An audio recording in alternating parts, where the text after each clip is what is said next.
despegue ese, nos vamos ya nosotros al aire. Sabemos qué es lo que va a pasar.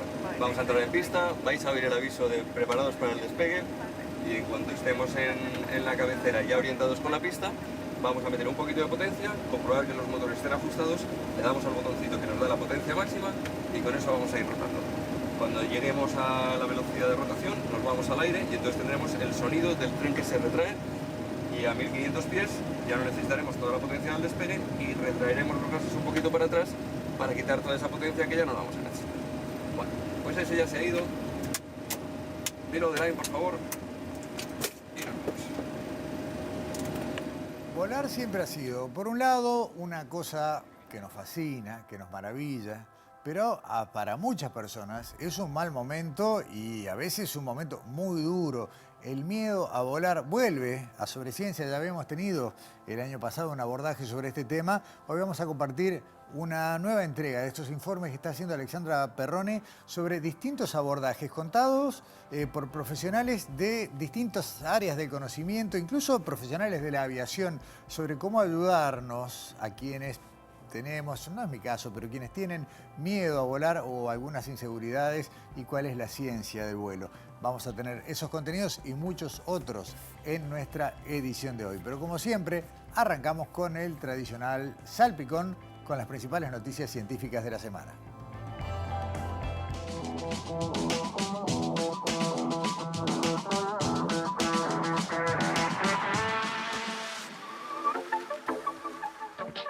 Noche de ciencia encantada en el Instituto de Investigaciones Biológicas Clemente Estable. En el marco de una nueva edición de la Noche Iberoamericana de las y los Investigadores, el Instituto presenta una propuesta de divulgación dirigida a público infantil de entre 5 y 11 años, teatro negro y fiesta de disfraces. Se invita a inscribirse y concurrir vistiendo disfraces de animales, plantas, bacterias u hongos para disfrutar de 2 obras de teatro negro inspiradas en cuentos de fauna autóctona, terrestre y acuática. El espectáculo incluye hallazgos científicos descubiertos por quienes realizan investigación en Uruguay. La jornada se realizará el próximo viernes 27 de septiembre de 19:30 a 20:30 horas. Las inscripciones se realizan en la dirección que vemos en pantalla.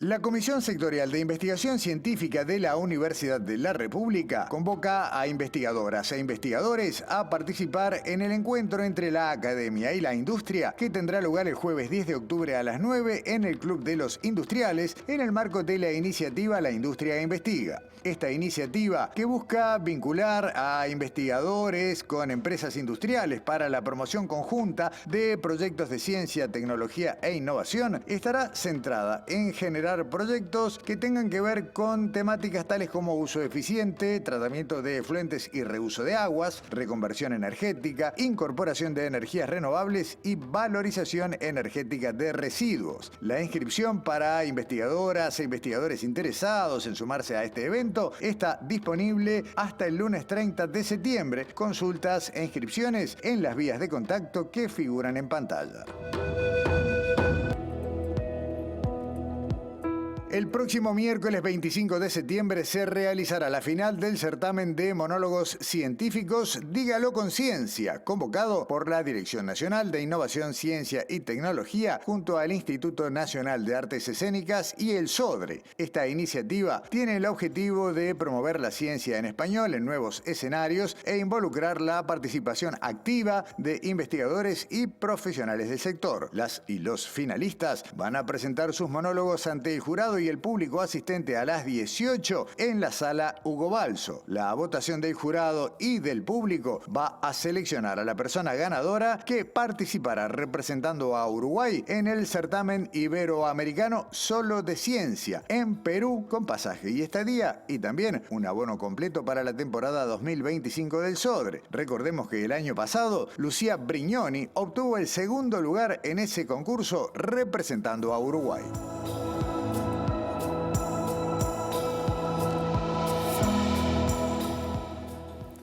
Ya hemos hablado en otras ocasiones aquí en Sobreciencia a lo largo de estas temporadas de distintos abordajes sobre los temas vinculados a trasplantes de órganos. Pero sin embargo, hoy Daniela Hirschfeld nos propone otro abordaje sobre este tema y tal vez una de las donaciones menos conocidas, por lo menos por la mayoría de nosotros. Veamos de qué se trata.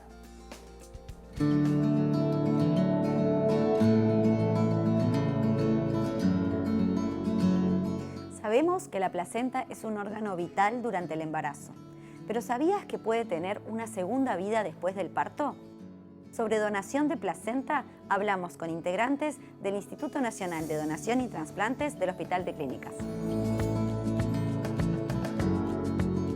Una vez que cumplió su ciclo de embarazo y después del alumbramiento, la placenta se desecha o se usa una membrana, que es el amnios, es una membrana obtenida a partir de esas placentas que se van a desechar. El amnios es una membrana que tiene 3 capas. Una capa interna, que es un epitelio de células con determinadas características. Una segunda capa, que es una membrana que le da la estructura y le da la elasticidad. Y una capa externa, que es la matriz estromal. Esas 3 capas tienen distintas características y propiedades, lo que favorece el uso en distintas instancias.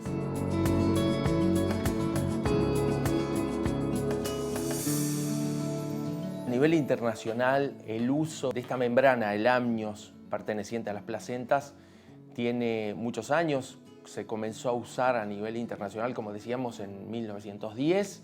Y aquí en el Uruguay, a través del Instituto Nacional de Donación y Trasplantes, Banco Multitejidos, se usa a partir del 1977. Ya hay registros de los usos clínicos de placenta, sobre todo en especialidades quirúrgicas, como la cirugía general, la cirugía plástica, la dermatología, la oftalmología y muchas lesiones de otras especialidades, como la otorrinolaringología, también usan amnios como una membrana biológica, sobre todo en heridas cruentas, en heridas quirúrgicas, para la restitución y la reepitelización de dichas heridas. De alguna manera, actuar como un apósito quiere decir como una membrana que cubre superficies cruentas, que evita, por ejemplo, la evaporación de electrolitos, que impide el ingreso de agentes microbianos, porque esta membrana, la membrana amniótica, es avascular, o sea, no tiene vasos, y por lo tanto no genera inflamación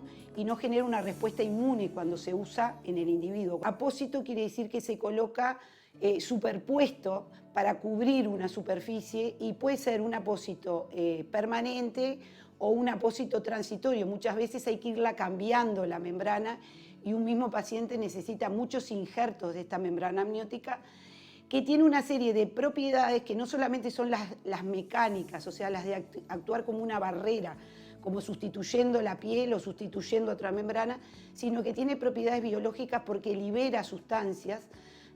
Los componentes del amnio liberan factores de estimulación, factores de crecimiento, tienen una acción antiinflamatoria y también se menciona que tienen una acción analgésica, o sea, que parcialmente pueden disminuir el dolor en una serie de situaciones patológicas del área de la dermatología, de la cirugía plástica. Y ahora se habla en los últimos tiempos, hay trabajos del año pasado de revisión que plantean el uso de la membrana amniótica en el campo de la urología, de la ginecología, de la neurología.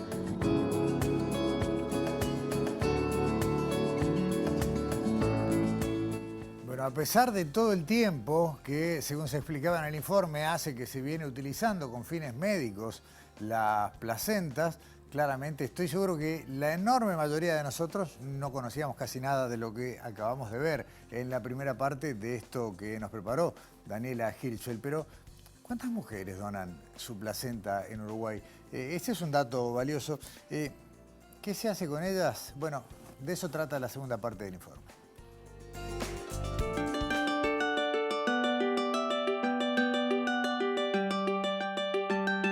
Donar la placenta puede salvar vidas y ayudar a la investigación científica. En esta segunda parte del informe vamos a conocer más sobre el proceso de donación y los beneficios que supone esta sorprendente y generosa forma de ayudar a los demás.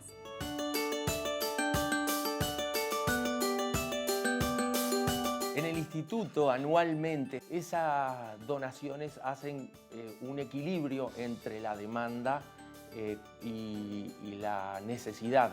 Las personas que pueden donar la placenta son las mamás sanas, que no hayan tenido ninguna patología durante el embarazo ni ninguna inducida por el embarazo. Acá incluimos diabetes gestacional y otro tipo de patologías.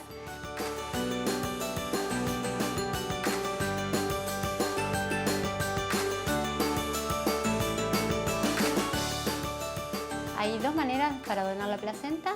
Nosotros trabajamos de forma coordinada con algunas instituciones donde ellos ya cuentan con todo el material necesario para hacer efectiva la donación. En el caso de las instituciones que no trabajamos de forma coordinada y a veces la mamá se entera por algún otro medio de esta posibilidad de donar, entonces se acercan al instituto, que estamos en el Hospital de Clínicas, cuarto piso, en el horario de 8 a 16, a levantar lo que llamamos el kit de placenta, que contienen las bolsas estériles para la recolección y una documentación que es necesario que ella firme como el consentimiento informado y que se guarda en el bolsito del bebé, le decimos así, se olvidan del tema y cuando van a tener a la institución familiar les preguntan al personal que está en ese momento sistema del parto si están de acuerdo con la donación.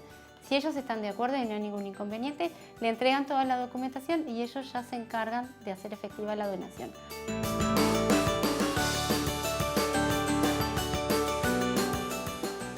Es importante destacar que nosotros tenemos 24 horas para procesar la placenta, entonces que nos avisan inmediatamente al parto para poder hacer efectiva el procesamiento.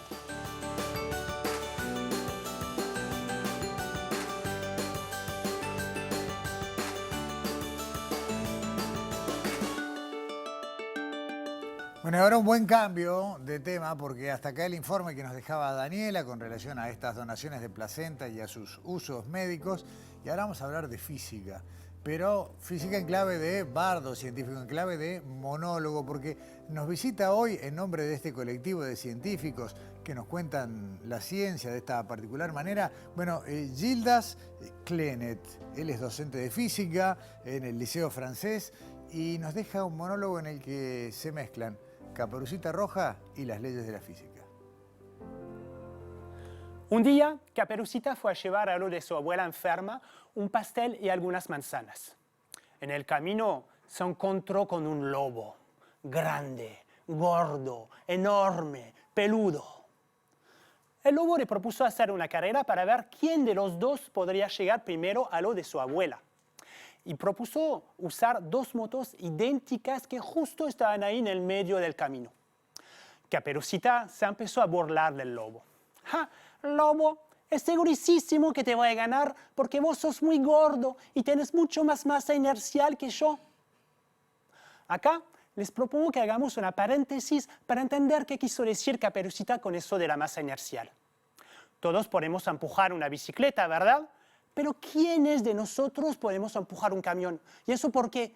Porque un camión tiene mucho más masa inercial que una bicicleta. Entonces, acuérdense, más masa inercial, más difícil de poner en movimiento. Bien, volvamos al cuento. Con esa lógica, Caperucita tendría que haber llegado mucho antes que el lobo a lo de su abuela. Pero el cuento nos dice que no fue así. Y no es porque la física se esté equivocando, pero sino que el lobo tomó un atajo, llegó primero, se comió a la abuela, y después de ojos grandes, orejas grandes, dientes grandes, ¡ra!, se comió a Caperucita también. Y acá llega otro personaje, el cazador. Es joven, es un atleta, es esbelto, y empieza a correr atrás del lobo. Y se acuerdan que el lobo es muy gordo, que además se acaba de comer a Caperucita y la abuela también, entonces es más gordo aún y tiene mucho más masa inercial. Se acuerdan que más masa inercial, más difícil de poner en movimiento. Entonces claramente el cazador está alcanzando al lobo y justo cuando lo va a agarrar, los dos se caen en un pozo profundo. Y acá llega otra pregunta. ¿Quién de los dos llega primero en el fondo del pozo? Bueno, podríamos pensar que el lobo porque tiene más masa. Otra vez la masa, pero esta vez es la masa gravitatoria. Y más masa gravitatoria, más atracción hacia el centro de la Tierra. Es verdad que el lobo está más atraído hacia el centro de la Tierra por su masa gravitatoria, pero se acuerdan que también tiene más masa inercial y para él es más difícil agarrar velocidad. Entonces acá tenemos dos fenómenos que dan efectos contrarios. Y lo que nos da la solución es la física, que nos dice que esas dos masas, la inercial y la gravitatoria, son iguales. Es lo que llamamos el principio de equivalencia. Y por eso el cazador llega exactamente al mismo tiempo que el lobo en el fondo del pozo y ahí saca su cuchillo, abre la panza del lobo, saca a Caperucita y la abuela vivas de la panza del lobo. Y por eso, gracias al principio de equivalencia, Caperucita tuvo un final feliz. Muchas gracias, Bueno, Gildas. muchas gracias. Gildas Clemente, profesor, docente de física en liceo. Sí, sí, eso. Buenas estrategias para el aprendizaje Y bueno, de una ciencia. intentamos, sí. Gildas, Bardo, tiene actuaciones durante el mes de octubre. Sí, todos los sábados a las 19:30 en el Café Alejandría de las Artes, en pleno centro, en Gaboto, en la cuadra de 18 de julio. Así que ahí los esperamos. Perfecto, Gaboto y Guayabos, más o Sí, menos por ahí. eso. Alejandría no es una sala muy grande, así que hay que reservar con tiempo. Eso, así que no pierdan tiempo. Buenísimo. Repetimos todos los... Los sábados de octubre, 19:30. Bárbaro, linda oportunidad para ver a Bardo Científico. Sí, en ¿Van vivo, todos? sí. ¿Todas y todos? Sí, igual en todos los sábados hay actuaciones distintas, así que bueno. O sea que se puede ir más de un sábado y ver espectáculos. Sí. Gracias, Gildas. Bueno, muchas gracias. Una pausa y ya volvemos aquí en Sobre Ciencia.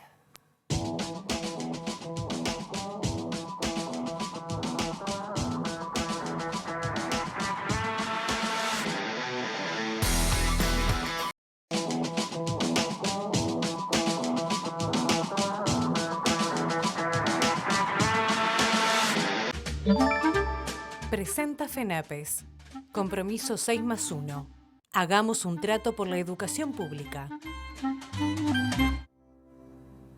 Volvemos a ir por los aires. Esto que para mucha gente genera estrés, tensión, miedo, malos momentos, y para otros es un placer enorme, aunque más no sea porque es la excusa o la herramienta para disfrutar de un viaje. Y bueno, hay ciencia, hay conocimiento y hay estrategias para que la gente pueda, de alguna manera, ir perdiendo el miedo, que muchos lo tienen, y poder aprovechar el avión, insisto, para negocios, placer o lo que sea. Alexandra Perrone, has vuelto por los aires a los aeropuertos de Uruguay.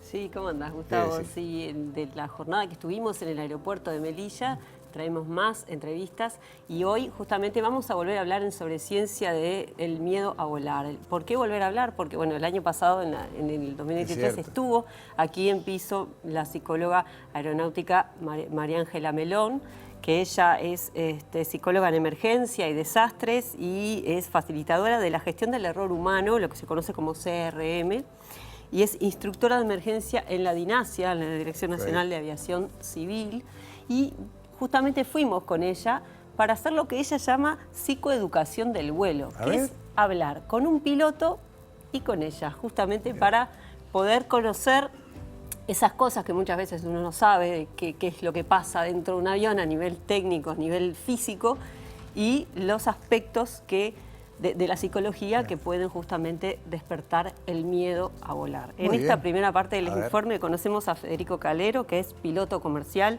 Él dirige la escuela Aerotecno allí en Melilla y bueno, va a hablar un poco de esta fascinación que generan los aviones, ¿verdad? Uno cuando va a viajar tiene esa fascinación, esa intriga, esa cosa de decir, bueno, este aparato me transporta al otro lado del mundo. Bueno, un poco eso y justamente por qué se despierta la vocación de ser piloto. Y ella nos cuenta, bueno, qué hay detrás de estos miedos, hablando desde el punto de vista psicológico. Lo vemos.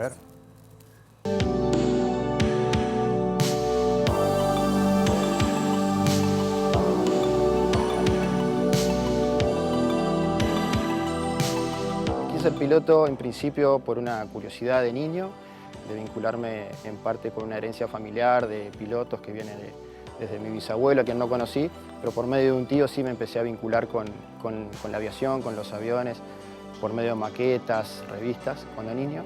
Los aparatos estos que volaban cuando uno es niño lo fascinan y lo llevan a querer entender por qué esa máquina hace eso que los demás no pueden. Es un poco de magia al principio, de sacarse dudas de por qué eso es posible. Y bueno, eso te lleva un poco a investigar, a informarte, a acercarte a alguna entidad que te pueda empezar a formar en ese sentido. Y después con las primeras horas de vuelo y el entrenamiento uno va decidiendo querer ser piloto o no, en función de ver si esto es lo que quiere hacer todos los días de la vida, básicamente.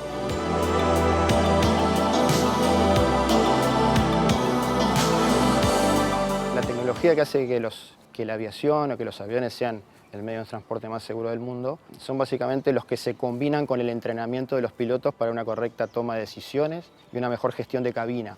Hablando específicamente de la parte de vuelo, también hay avances tecnológicos para los servicios de tránsito aéreo. En los aviones hoy día tenemos recursos tecnológicos que nos permiten ver el resto del tráfico en tiempo real, evitar colisiones, alarmas, como también una cantidad de sistemas que antiguamente se hacían manualmente en la cabina por un ingeniero de vuelo en un panel gigantesco lleno de perillas y relojes. Hoy en día se hacen de forma automática y los pilotos pueden focalizarse y centrar su carga de trabajo en el control del avión específicamente. Eso hace que el índice de accidente baje, por más que hoy se vuela mucho más que antes, los aviones son mucho más seguros.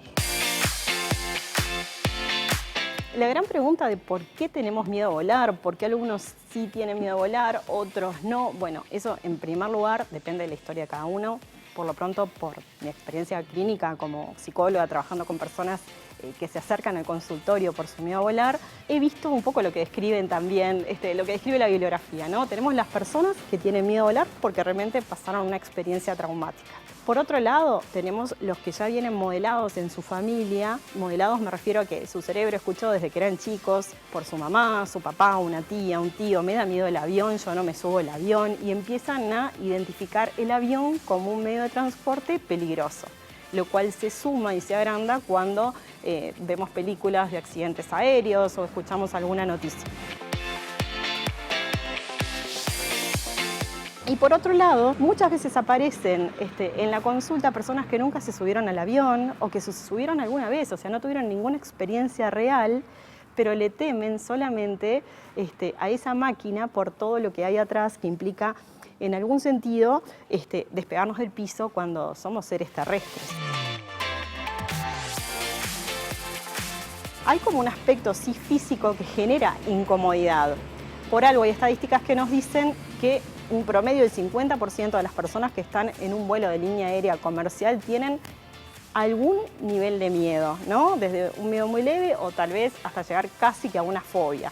Lo que uno ve muchas veces en las consultas es que la mayoría de las personas que tienen miedo a volar, y esto lo hablo por experiencia propia personal, trabajando con pasajeros con miedo a volar, suelen ser personas que necesitan tener todo bajo control, que todo esté seguro. Muchas veces yo les hago la pregunta cuando llegan a la consulta y me comentan de su vuelo. Por ejemplo, ¿le tenés miedo a ir al dentista?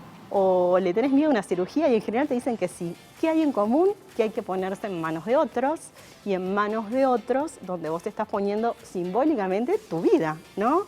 Entonces, por ahí el tema de la pérdida de control es algo que se juega desde lo simbólico, saber que no soy yo el que estoy a cargo de esta situación. Y ahí me senté en ese avión y bueno, y quedé a expensas de lo que haga la persona que está adelante.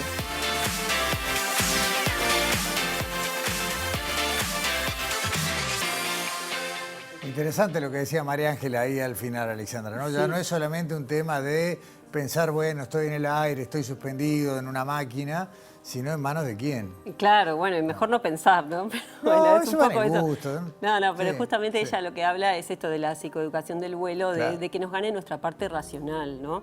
Y bueno, en la segunda parte del informe vamos a hablar de la física del vuelo, de por qué vuela un avión. Federico nos cuenta qué pasa justamente con el avión en momentos como el despegue y el aterrizaje. Bien. Que generalmente coinciden con los momentos en los que la gente más miedo tiene. Sí, más miedo tiene. Sí. Y bueno, nos habla un poquito de esto también María Ángela, ¿no? ¿Qué pasa con esos miedos que hay detrás en estos momentos y también cómo podemos superarlo cuando estamos en el avión? Lo vemos. A ver.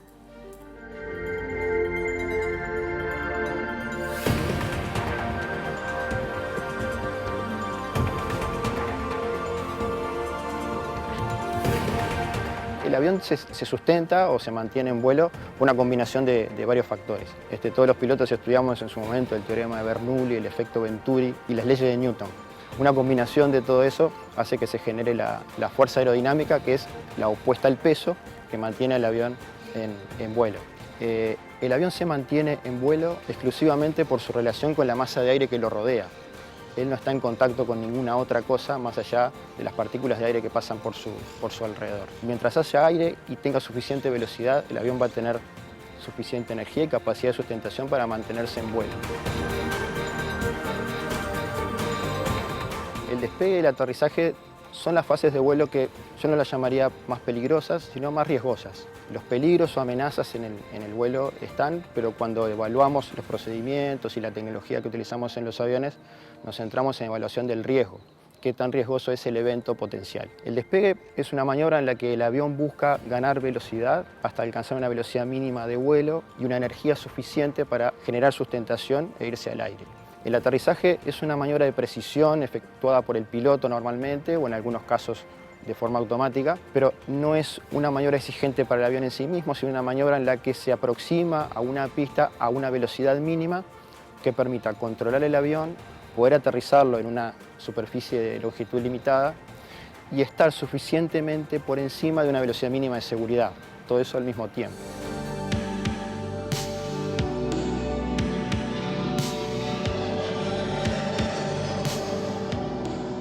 El que tiene miedo al despegue, también desde lo simbólico, además de esta sensación física que no es natural a nosotros como seres humanos, que implica el despegue, también desde lo simbólico he visto que muchas veces se juega el despegarse de la tierra, el alejarse de la familia. También aparece a veces la angustia de separación, el miedo de la separación del lugar seguro, que es tu casa o el lugar donde estabas. Por eso muchas veces hay pasajeros que tienen más miedo cuando despegan y cuando se van hacia otro destino, y ese miedo, increíblemente, también en el despegue no es tan fuerte cuando regresan a su casa. Lo que hacemos tanto para los pasajeros que le tienen miedo al despegue y aterrizaje, que por mi experiencia en general es más al despegue que al aterrizaje, es poder, por un lado, hacer psicoeducación del vuelo, ¿no? Bueno, explicarles, muchas veces con la ayuda de un piloto, esto se hace, explicarles por qué vuela un avión, qué es el medio de transporte más seguro, cómo se entrenan los pilotos, para poder ir trabajando en esta confianza hacia alguien que no conocen y que va a ser quien los va a transportar.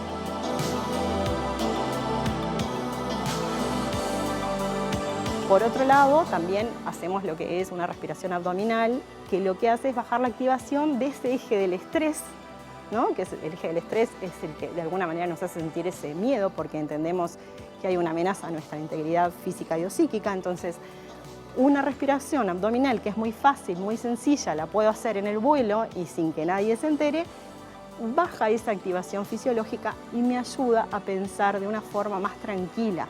Por ende, darle más espacio a lo racional. Y lo racional ya lo teníamos entrenado con la psicoeducación del vuelo que hicimos antes.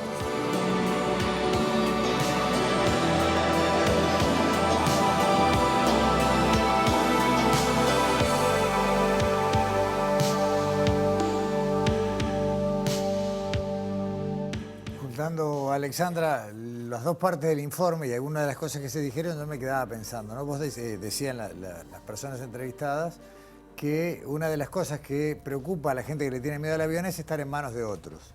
El piloto era muy claro diciendo que tiene mucho más riesgo, si se quiere, el despegue, que depende de la máquina, que el aterrizaje, que depende del humano. Sin embargo, la psicóloga decía que le tenemos más miedo al aterrizaje, que depende del humano, desconfiamos más del humano que de la máquina.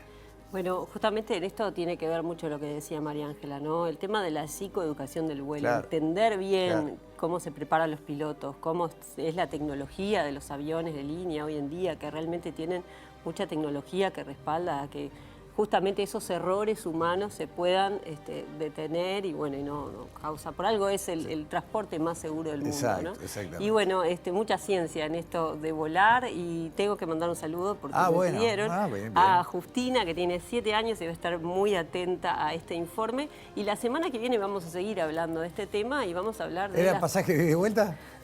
Vamos a hablar, sí, exactamente, vamos a hablar de las turbulencias.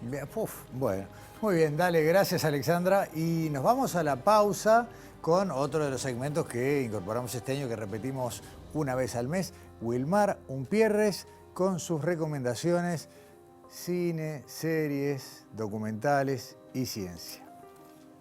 The launch sequence has started and Apollo 13 continues to go. Are the astronauts safe? Y arrancamos nuestro repaso de esta semana aquí en Sobre Ciencia, sobre algunas películas que versan sobre temas que tienen que ver con la ciencia, con la tecnología. Y arrancamos con Apolo 13, Supervivencia, así se llama esta película documental británica que detalla lo que obviamente fue una odisea espacial de la misión Apolo 13 allá por el año 1970. Ya está disponible en Netflix y esta producción revisita uno de los momentos más angustiantes de la historia de la NASA, cuando 3 astronautas quedaron varados en el espacio entre la Tierra y la Luna. La dirección británica del documental aporta una perspectiva, si se quiere, hasta novedosa y también muy meticulosa, explorando no solamente las dificultades técnicas que se enfrentaron, sino también la intensa presión que experimentaron los equipos de control de la misión, y de esta manera la narrativa se convierte en un testimonio de la resistencia y también de la colaboración, elementos que resultaron vitales para la seguridad de los astronautas y para que esta historia terminara bien. Este documental se diferencia por su enfoque realista, muy al detalle, usando entrevistas con expertos y también imágenes de archivos que hasta ahora la mayoría de ellas no habían sido vistas por el público. Y este enfoque permite entonces ofrecer una recreación bastante fiel de los eventos y aportan también un poco de valor educativo, digamos, tanto para los apasionados de la exploración espacial como para estudiantes de historia o de tecnología. Es muy recomendable y, repito, está en Netflix. Guardiões são protetores. Somos verdadeiros protetores de água, floresta, animais. Somos los Guardianes es un documental estrenado recientemente también en la plataforma de la N Roja, donde se presenta la deforestación en la Amazonia brasileña desde el punto de vista del guardián forestal indígena Marcel Guarajara y también la activista Pure Tembe, además del talador ilegal llamado Valdir. Así es como el largometraje no solo se pone foco y se evidencia una problemática bastante angustiante, sino que también toda la humanidad que la envuelve, los conflictos humanos que hay alrededor de la deforestación de la Amazonia. En esta oportunidad se puede decir que es un documental que va bastante más allá de la superficie, de la problemática que es de carácter mundial. Se trata de una película muy recomendable porque ya ofrece la visión de diferentes protagonistas y de una manera bastante descarnada y bastante también impactante, poniéndonos ante lo que es obviamente una de las catástrofes más importantes que está viviendo el planeta en estos tiempos. Es una historia llena de inspiración y de esfuerzos. Es uno de los más vistos en el área de documentales en la última semana. Es definitivamente una pieza fundamental para entender un poco una problemática que va bastante más allá de lo geopolítico y se adentra en las problemáticas humanas. Essa luta é minha, essa luta é sua, essa luta é nossa. Dogs have found their way into every corner of our lives.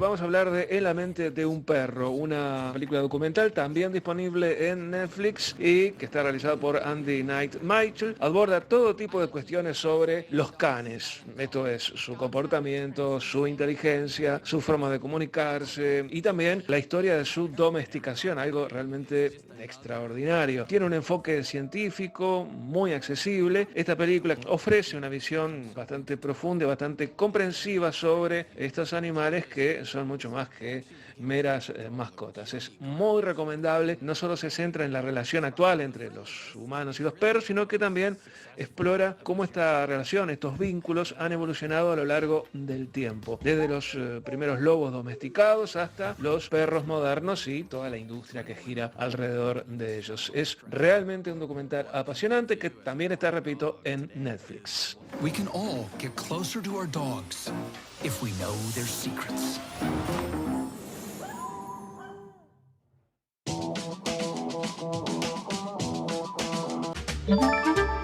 Presentó FENAPES. Compromiso 6+1. Hagamos un trato por la educación pública.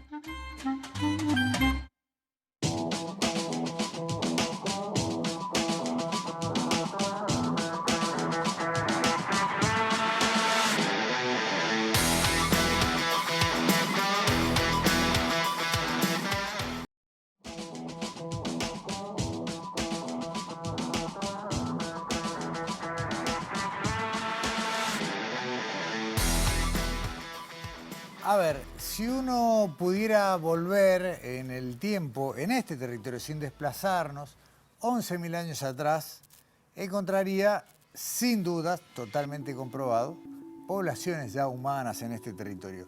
Tal vez más, y ustedes han visto aquí en Sobre Ciencia, cómo se sostiene con algunos argumentos muy contundentes que las presencias humanas en lo que hoy llamamos Uruguay pueden tener incluso 30.000 años, pero eso es harina de otro costal y ya insisto, ya fueron informes aquí en Sobre Ciencia muy claros sobre ese tema, pero ¿qué pasa si recorremos un lugar, un sitio puntual, en este caso en el departamento de Cerro Largo, y vemos cómo una especie de ventana nos muestra que durante 11.000 años continuos distintas manifestaciones culturales dejaron huellas?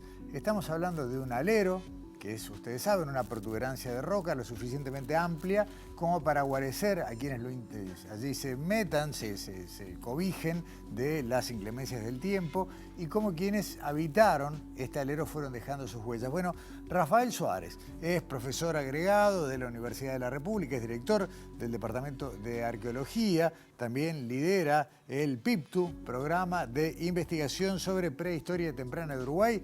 Empezamos a ver lo que nos mostró en su laboratorio sobre los hallazgos en el alero Tamanduá, allí en el departamento de Cerro Largo.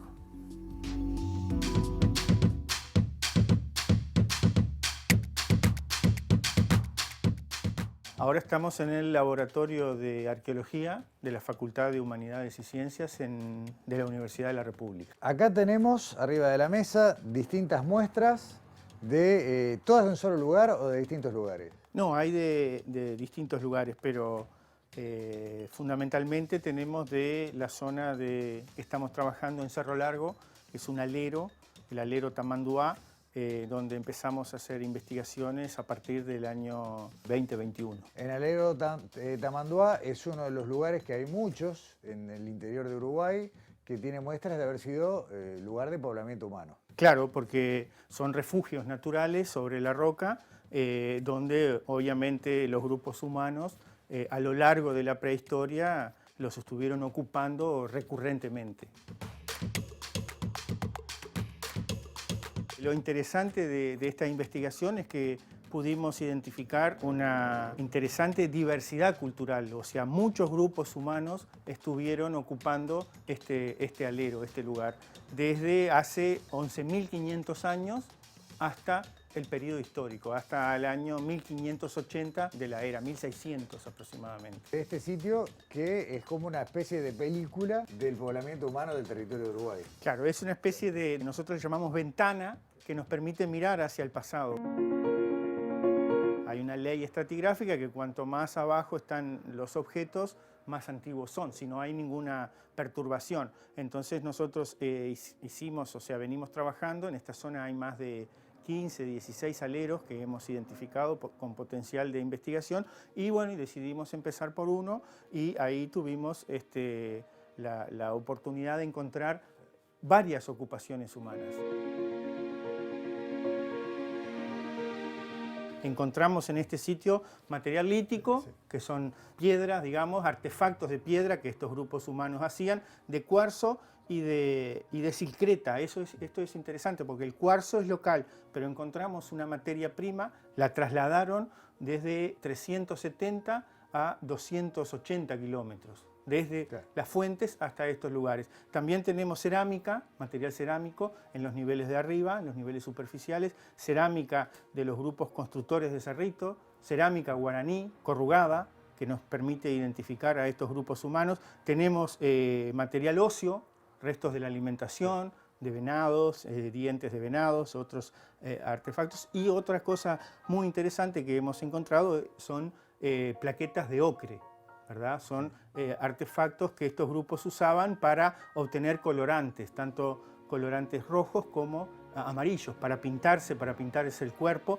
Y bueno, y eso es otra de las cosas interesantes que estamos viendo, que el lugar potencialmente pudo haberse utilizado, porque es uno de los elementos que aparece con mayor frecuencia en el sitio como un lugar donde se realizaban determinados ritos, se pintaban o se relacionaban con el mundo de los espíritus, y eso nos está marcando la presencia de este ocre. Para ellos el ocre era un elemento simbólico muy importante. Con ese ocre también se pintaban las pictografías, se pintaban los cuerpos, los cueros, la ropa, la cerámica también, o sea, y los artefactos en general también se los pintaba con este ocre.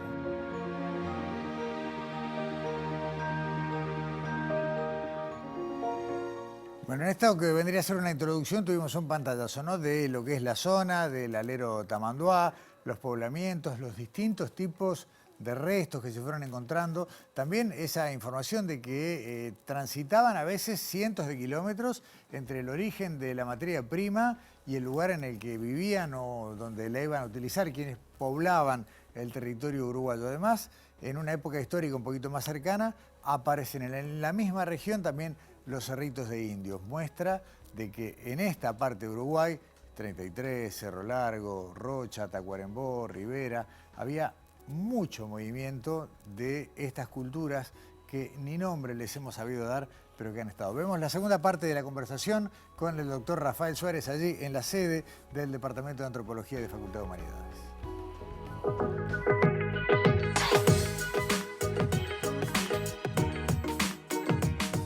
Vos hablabas recién de la cerámica guaraní, que es esta que está acá. Es esta que está acá, sí.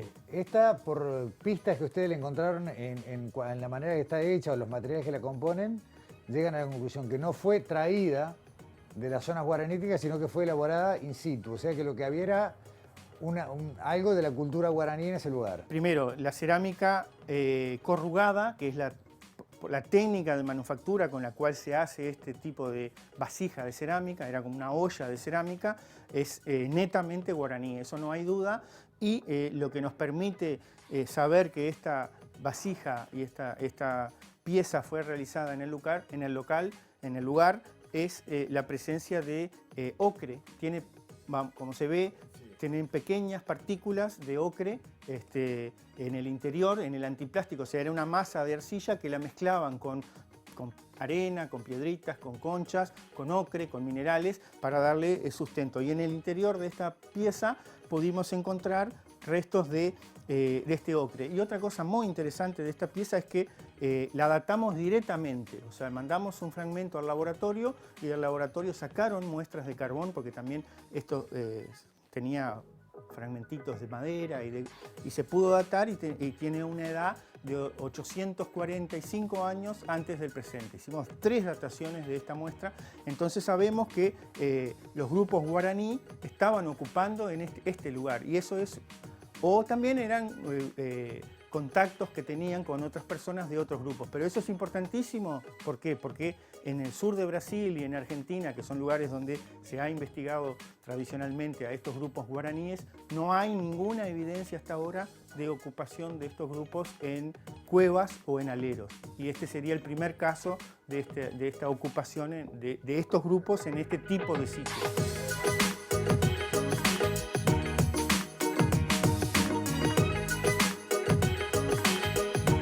Hablaste de poblamiento de aproximadamente 11.000 años antes del tiempo actual.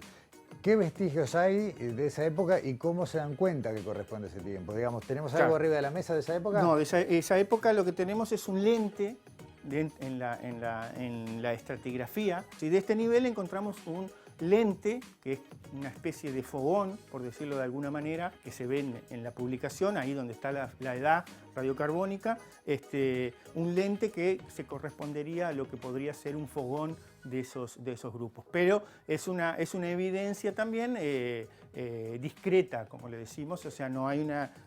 después hicimos 4 sondeos, 4 excavaciones en este alero, y solo dimos en un lugar donde aparece esta ocupación de 11.000 años. Luego tenemos otra ocupación de 6.000 años. Es así, con restos de ocre, que decíamos, con plaquetas de ocre utilizadas, como se ven las líneas, estas son las marcas de las lascas y de los artefactos de piedra que servían para extraer el polvo y de esa manera generar el ocre.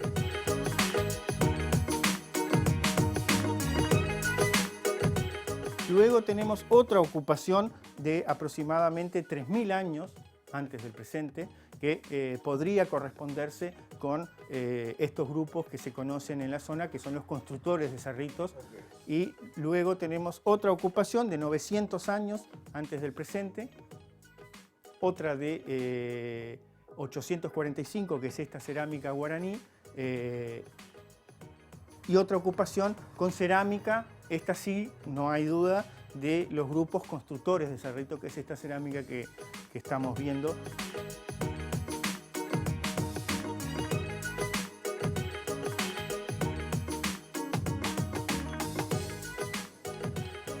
Yo me quiero detener en algo, y es la manera en la que estas disciplinas, particularmente la antropología, pero no solamente, hacen hablar al territorio, al terreno y a las piezas, ¿no? Me detenía un poco en esa explicación de la cerámica guaraní y cómo su presencia habla de hábitos de quienes vivían allí, los habitantes de esa zona, su pertenencia a la cultura guaraní, los materiales con los que fueron usados, la posibilidad de datar la antigüedad de fabricación de la pieza a partir de algunos de los materiales que componen la mezcla. Luego otras piezas que se iban viendo y la posibilidad de estar contemplando una narración secuencial de 11.000 años de ocupación de un territorio, de un lugar, de un espacio, el alero Tamanduá. Seguimos viendo lo que nos contaba el doctor Rafael Suárez.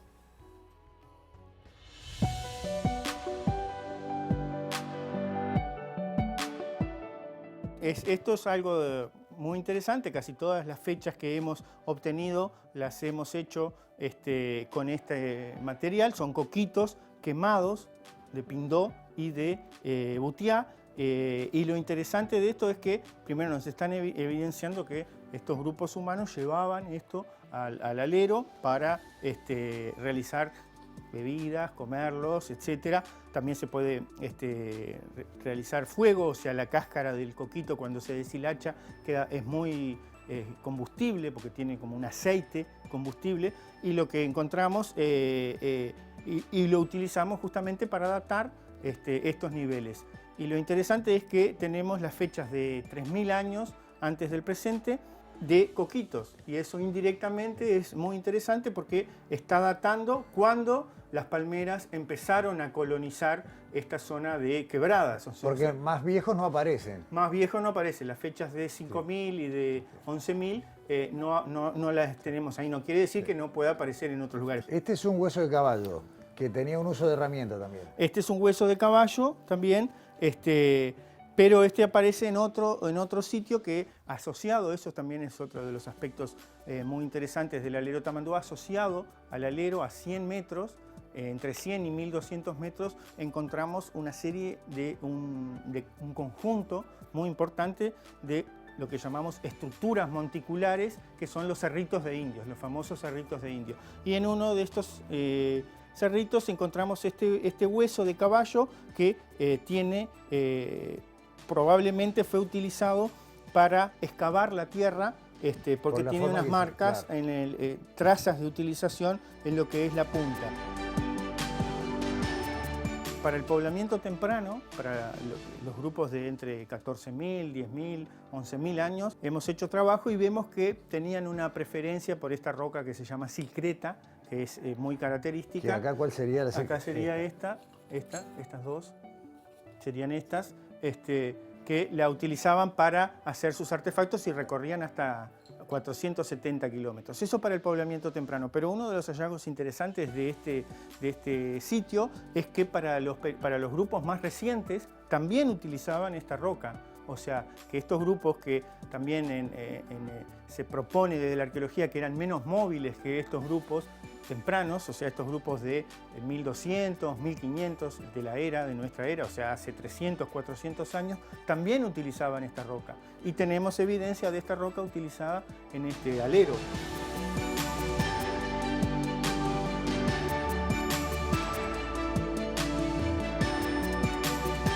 Dos cositas más que quiero retroceder para llamar su atención antes de entrar en, en la última parte del informe. Una, los coquitos, ¿no? de Butiá y de Pindó, y cómo un hallazgo arqueológico en una población humana termina dando pistas biológicas, porque aparecen a determinada profundidad, lo cual da una antigüedad, más abajo no aparecen, lo cual hace pensar, y ustedes lo escuchaban al doctor Suárez, que no había palmeras de ese tipo en esa zona antes de una antigüedad aproximada de 4.000 años. O sea, una conclusión biológica a partir de un resto antropológico. Y lo mismo a partir de los materiales usados y ver que no están, bueno, poder reconstruir un poco hábitos, recorridos y demás. En este último tramo del informe vamos a ver algunas de las piezas encontradas con un poco de detalle. Y también les quiero avisar y llamar la atención sobre algunas duplicados o copias, porque no de todo existen los originales. Además, para trabajar y para investigar, bueno, no se puede arriesgar una pieza de miles de años. Lo van a ver claramente aquí, qué es lo que viene desde el pasado y qué es lo que se construye en el presente para ayudarnos a interpretar mejor toda la película.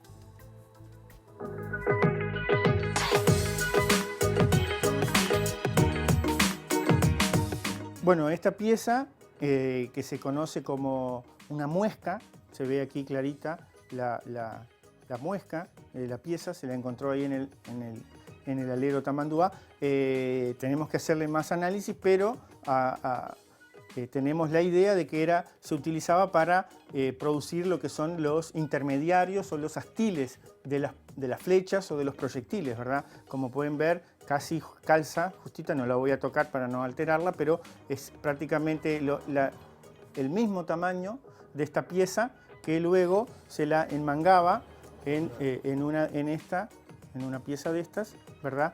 Y servía como intermediario. Esto luego iba el propio astil más largo acá, y son artefactos estos que se están estudiando porque midiendo el ancho del astil y el ancho de la muesca es interesante para poder aproximarnos al tamaño de este objeto que era de madera y en ese momento y no sobrevive al paso del tiempo. Claro, eso el original no lo tenemos. Pero tenemos la evidencia indirecta de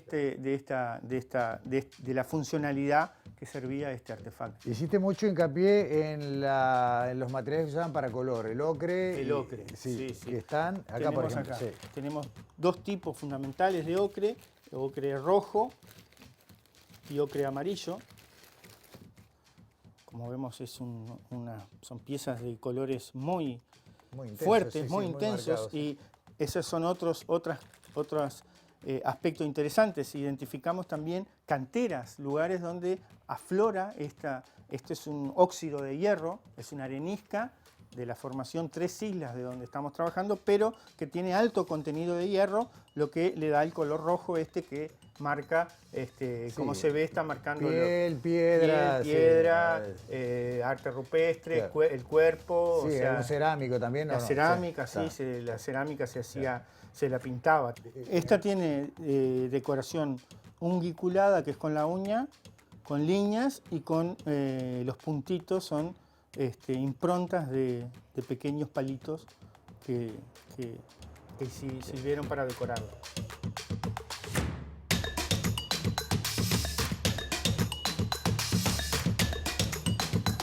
El Uruguay milenario, nuestra prehistoria que se remonta a decenas de miles de años atrás y que la estamos descubriendo muy de a poquito, pero con mucho interés. Para más adelante les vamos a hablar de otro resultado de estos trabajos, los fitolitos, y lo que se viene en Tacuarembó con el Museo del Sitio de las Huellas de Dinosaurio, ni les digo. Cerramos este programa de hoy, pero sabemos que nunca nos vamos a quedar sin material para compartir con ustedes semana tras semana. Nos vemos la semana que viene aquí en TV Ciudad.